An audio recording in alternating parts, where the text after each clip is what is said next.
description here of this bogus people, that by the touch some electrical current is generated, and the disciple feels some kind of shock, and suddenly the disciple becomes unconscious because of the shock. And this bogus spiritual master, he begins to cry, "Oh, by touching you, my spiritual asset is completely become nil. I have lost all the knowledge that I had." This kind of advertisement is going on, and it's being glorified as some great enlightenment of the disciple by the touch of the master. This is totally bogus.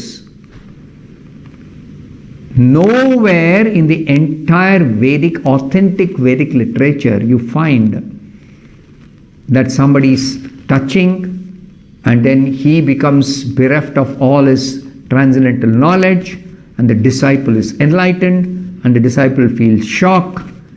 All these bogus things are never there in any authentic scriptures.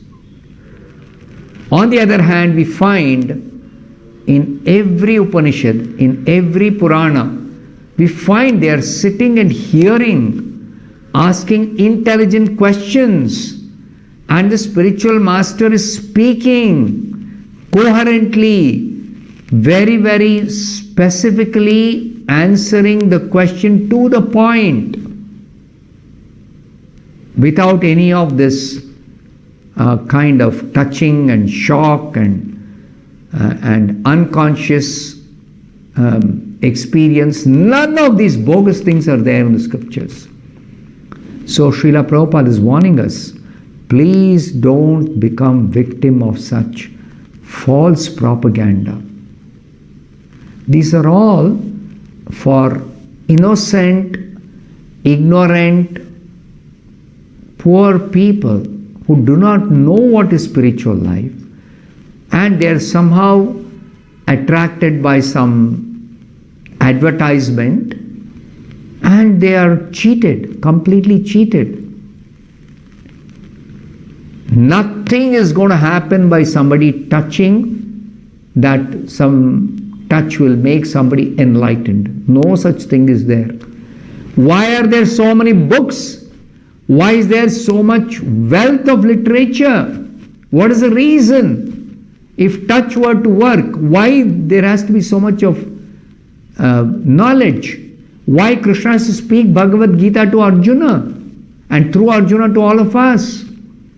And that has to be explained. Every single word spoken by Krishna is explained by the acharyas. Nowhere you find any acharya touching somebody and making that person enlightened. Nowhere we find like that. Why the acharyas have to write commentaries? Why they have to explain systematically? So please beware of false advertisement by such bogus spiritual masters and bogus disciples. It's total cheating. I don't want to mention the name, but you inquire and you will know that this is so much advertised of one so-called guru and his disciple, and both are worshipped and become very, very popular, and a big institution is today there